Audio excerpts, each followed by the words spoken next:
Buongiorno, my friends. Welcome to my kitchen. Allow me to introduce myself. I am a pizzaiolo, Signore Giambone, but you may call me Papa Giambo, huh? I am here today to serve you a little slice of heaven. Mamma mia, the pizza, when it hits your mouth, it's so good, eh? And Papa Giambo have a big surprise for you because today is the special day. I'm gonna tell you about what you need to make the pizza. That's right, we're gonna talk about the basic ingredients to make the pizza. Okay, so first, especially in my kitchen, we make the pizza with a love. And then after the love, we're gonna start with the dough. Like my mama used to make. Oh, mama, it's so sad. I miss her so much. Now, this dough is soft like a pillow. No, it's not like a pillow. It's more like a marshmallow. Yeah, see. But you cannot just throw the dough into the oven. No, you gotta knead the dough. And when Papa Giambo say knead, he mean you gotta fold the dough like this. That's a good kneading. What's your name? I'm gonna get you a job in my kitchen, okay? Now, we already knead the dough. And what comes next? Of course, you need the sauce. No, you don't need the sauce. You need the sauce. Ora, il sugo di Papa Giambo. My sauce is the secret family recipe. I tell you, it's more secret than the secret handshake of the Illuminati. Okay, see, now we got the dough and we got the sauce. What comes next, you know? The cheese. The cheese is like the snow over the mountain. We sprinkle the cheese like this. Now you got the dough and the sauce. You need the sauce and the cheese. Basically, you're gonna have the pizza. Now, at this point, you can add some other things like the pepperoni, peppers, vegetables, something like this. This we call the topping. After the three basic ingredients, anything else you're gonna put is what we call the topping, okay? Now, when it's all ready, we slide it in the oven like this. And then, a few minutes later, your pizza is finished, ready to eat, presto. And if you use a smart, when you eat your pizza, you're gonna ask the question, who make the first pizza? Where the first pizza gonna come from? How come the pizza tastes so good? Why everybody like the pizza for a long time? Now, Papa Giambo, he gonna stay in the kitchen and make the pizza. But you use a smart, so you're gonna read the book and you're gonna find the answer to these questions, or else no more pizza for you. Okay, have fun, ciao.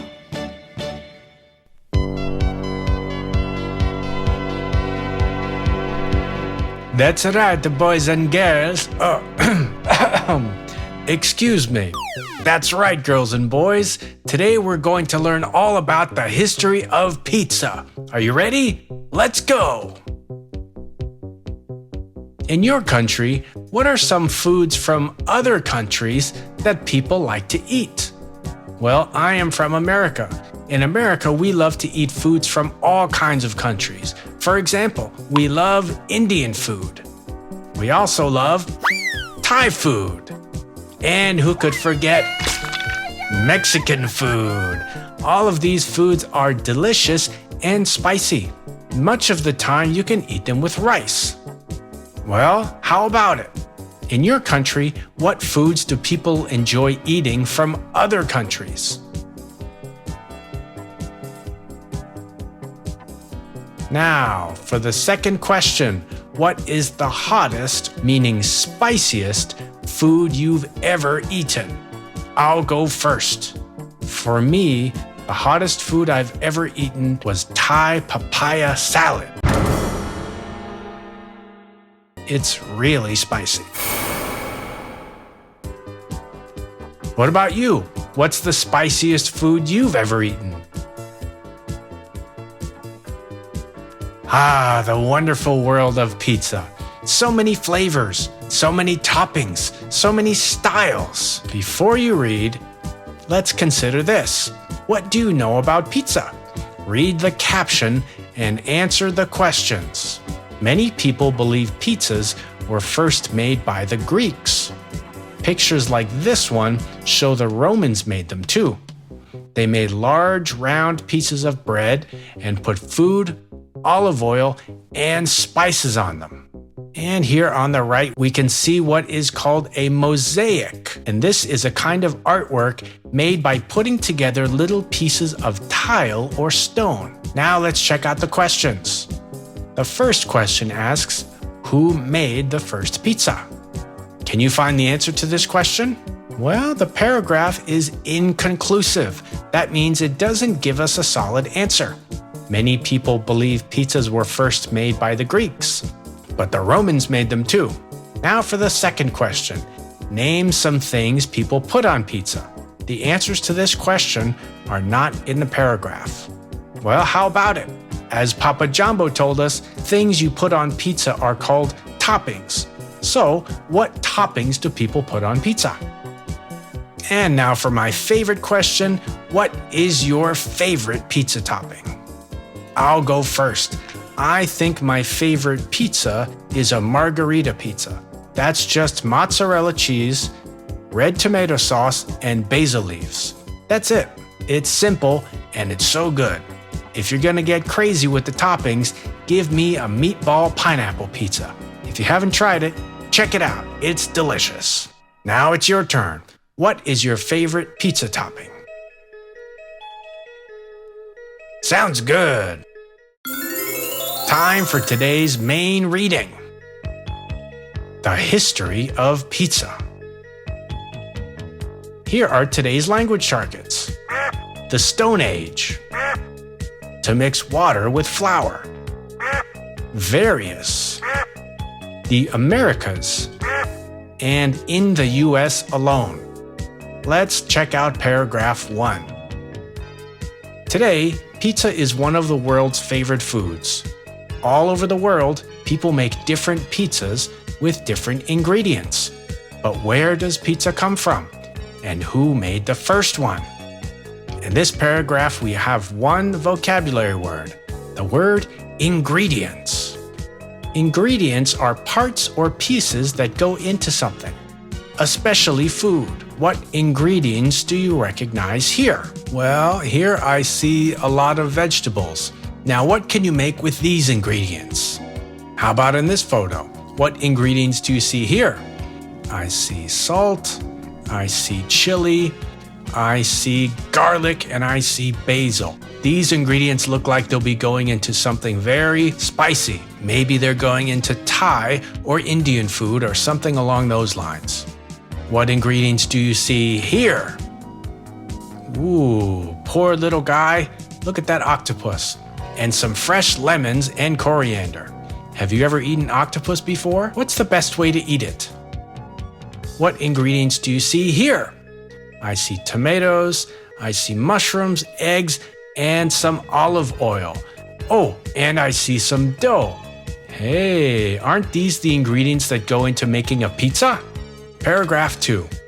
The first pizza. People have been making pizza for a very long time.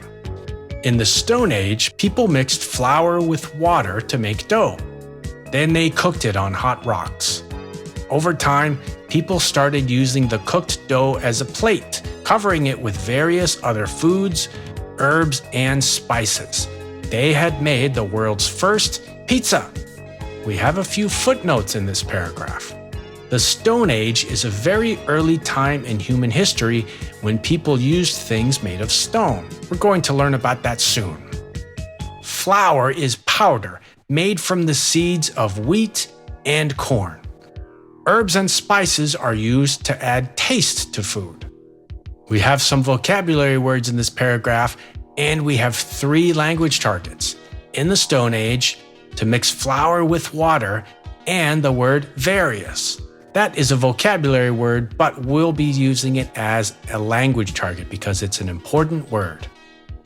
The Stone Age is a prehistoric period during which stone was used to make tools.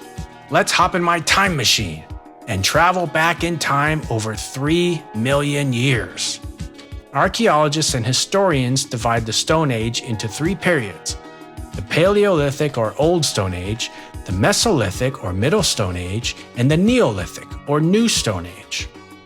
In the Old Stone Age, about 3,500,000 years ago, people used stone to make tools. This was the first time it happened in history. In the Middle Stone Age, people began to make all kinds of different things with the stone. They made harpoons, jewelry, hammers, and they even made farming tools. This is when they began making their own houses. In the New Stone Age, farming became more and more important. People began cutting down more trees and moving their homes into animal territory. People also began keeping animals like sheep, goats, and cows. Farming became successful in the New Stone Age. Let's practice. The Stone Age is a prehistoric period during which stone was used to make tools. Can you name some tools that originated or first began in the Stone Age? I bet you can. To mix water with flour. Well, to mix something with anything is a phrase used to show that various ingredients are combined. People have been mixing flour with water in the Stone Age. And at some point, people began mixing eggs with these things. Trail mix is a collection of different nuts mixed with different dried fruits. To make delicious applesauce, mix pureed apples with cinnamon, brown sugar, and a little bit of lemon juice and some salt. Hey, what's that? Scientists mix chemicals with other agents to make medicine and conduct research. To mix something with something is a phrase used to show that various ingredients are combined or put together. Have you mixed anything with parts or ingredients at school? What happens when you mix paint with water? If something is cooked, it is prepared by heating. Foods are cooked in lots of different ways. Can you name a few?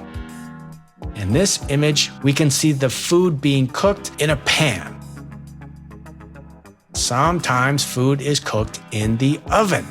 These are the 2 most common ways food is cooked today. The word various means of different kinds. Which of these various dishes have you tried? When choosing a book from the library or a bookstore, you have various choices. Which will you read next? Does it get cold where you live? To me, the best thing about cold weather is having various choices of clothing. What were you for Halloween? What will you be next year? There are various spooky choices. Watch out! Let's practice. The word various means of different kinds. There are various pizza toppings. Which is your favorite? And how many can you name? Paragraph 3. A new ingredient. Then, in the early 1500s, American explorers brought the first tomatoes back from the Americas. Tomatoes are a basic ingredient in many pizzas today. At first, however, most Europeans thought eating tomatoes would make them sick. So for about 200 years, few people ate them. We have one vocabulary word in this paragraph, the word basic. We also have a language target, the Americas. The Americas are a geographical area spanning North America, Central America, South America, and the Caribbean.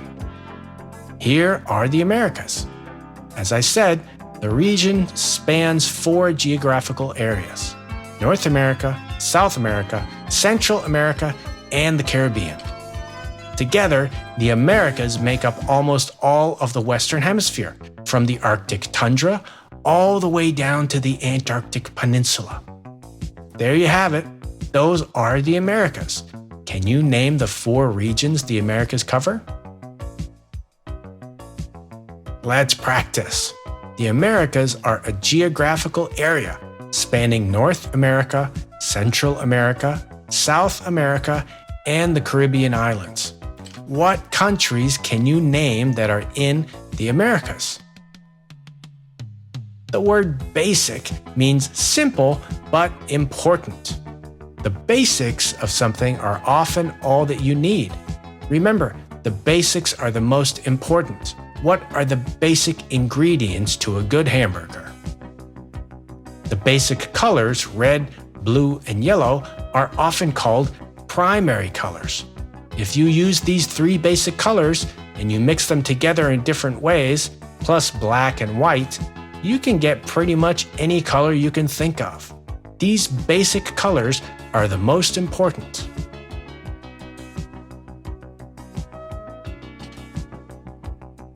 Paragraph 4. Slowly, people learned that tomatoes were safe to eat as well as tasty. In the early 19th century, cooks in Naples, Italy started the tradition of putting tomatoes on baking dough. The flatbread soon became a favorite for poor people all over Naples. In 1830, a cook in Naples took another big step in the history of pizza. He opened the world's first pizza restaurant. We have a few vocabulary words in this paragraph. Let's start with the word tasty. Tasty means having a good feel or flavor. Which of these foods looks tasty to you? I think the bagel, the pancakes, and the salad look tasty. The octopus might be tasty, but I don't enjoy eating octopus because octopuses are so smart. How about you? Which of these foods look tasty to you? The word tradition means practices or beliefs passed from parents to their children. Is breakfast a tradition in your home? Here are traditional breakfasts in 50 countries across the world. Take a look and see if you've tried any of these traditional foods.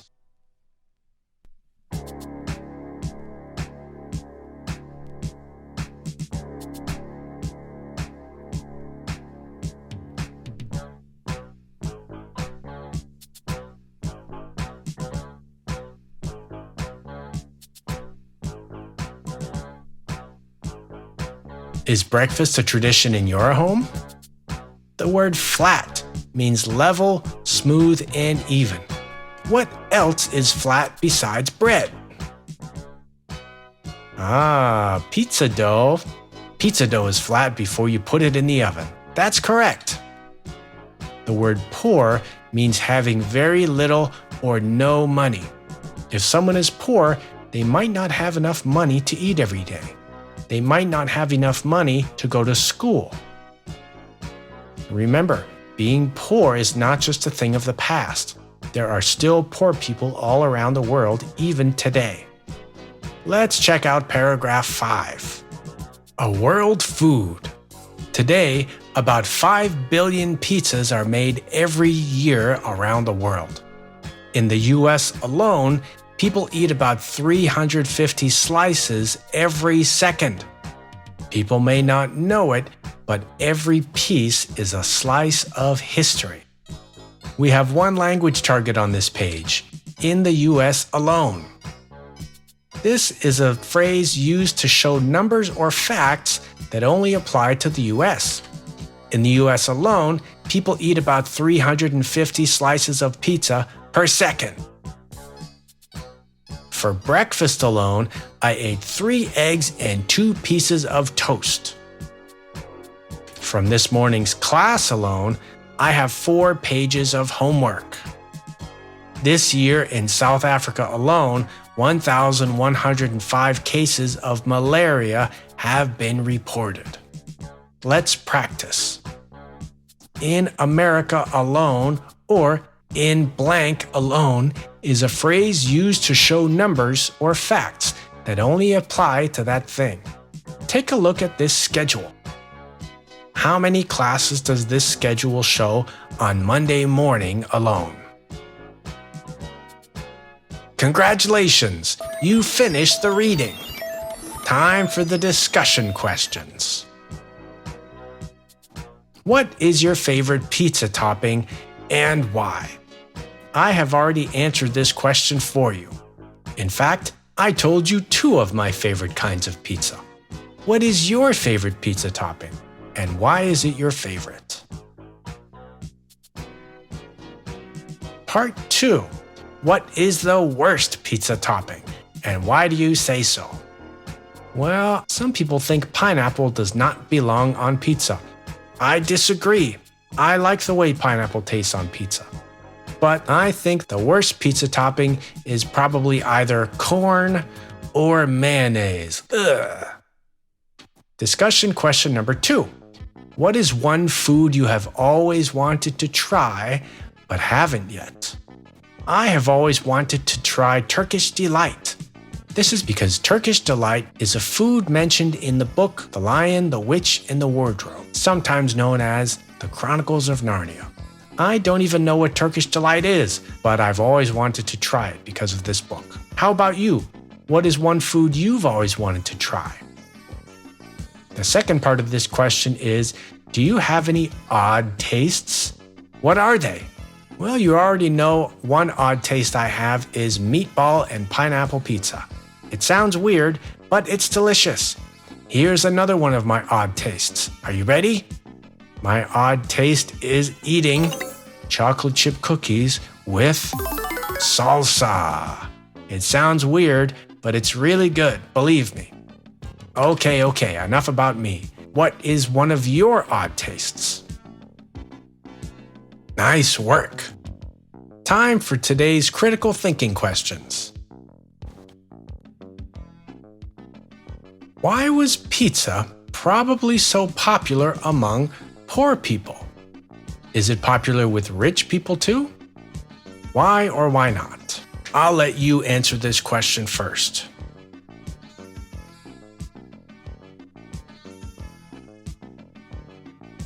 Yeah, good answer.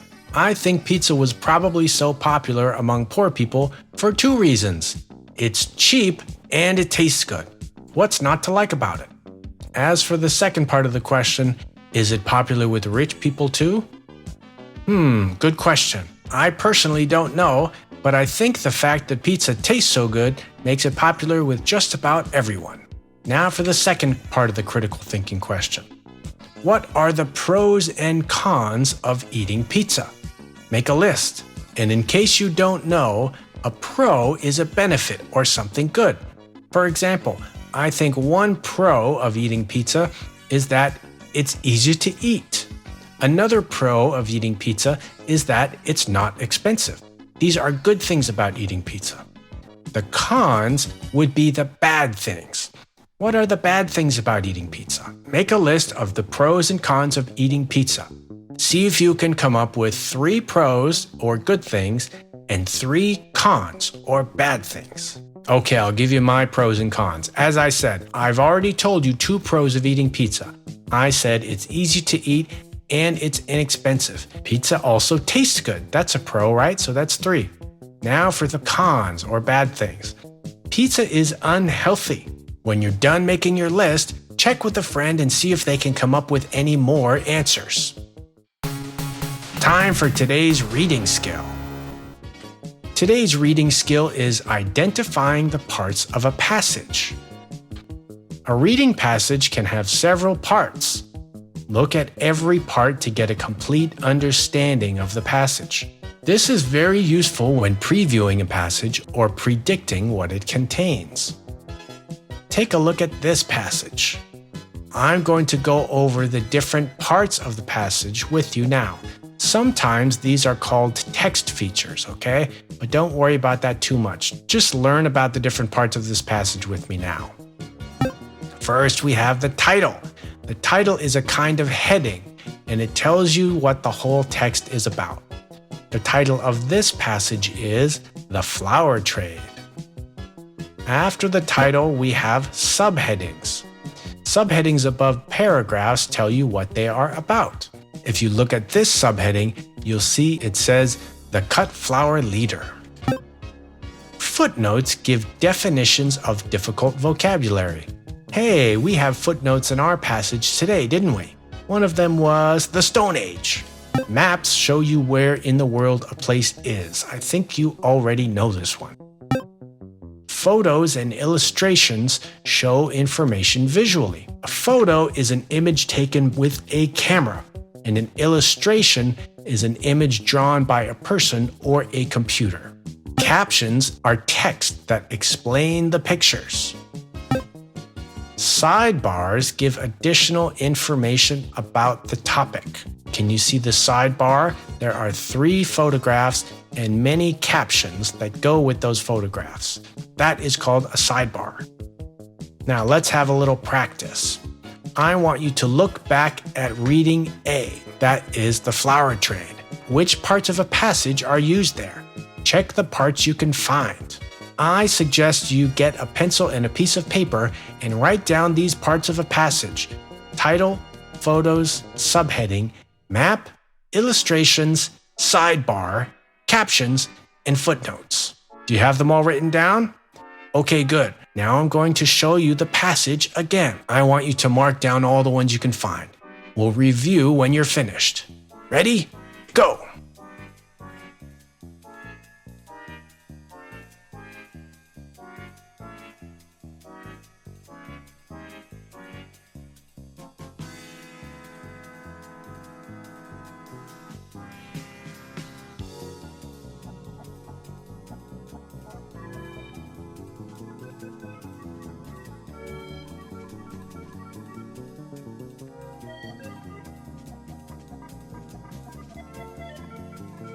How'd you do? Did you see a title in this passage? Of course you did. Did you see any photos? You betcha. How about subheadings? Yes, there were subheadings. Did you see a map? We did see a map. How about illustrations? No illustrations in this passage. Remember, illustrations are images that are drawn by a person or a computer. Was there a sidebar in this passage? Yes, there was. How about captions? We had captions. Were there any footnotes? Yes, there were. Nice work. Let's move on to part B. Look at the reading again.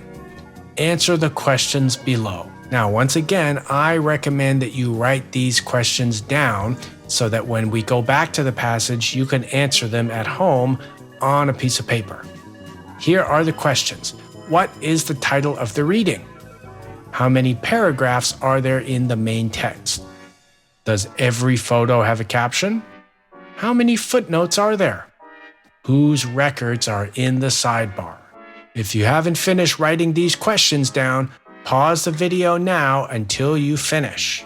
Here is the passage. Get ready to answer your questions. 1, 2, 3, go!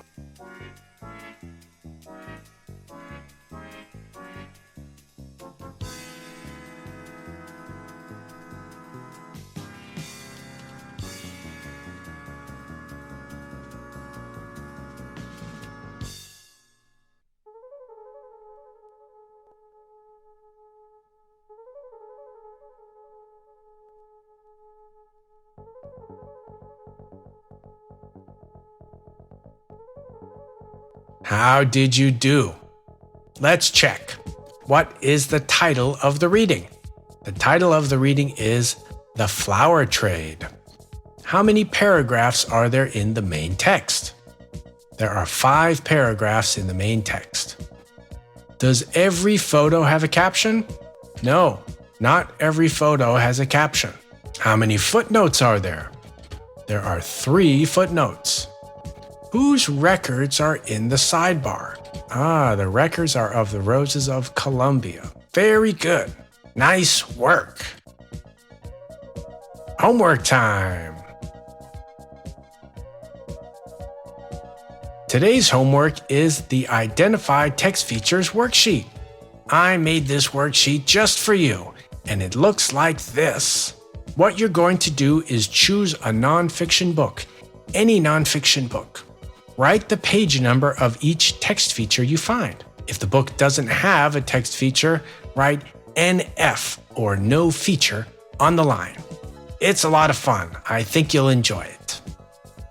That's all for today's video. Mamma mia, that went by fast. Stick around for the retelling and writing video coming up next.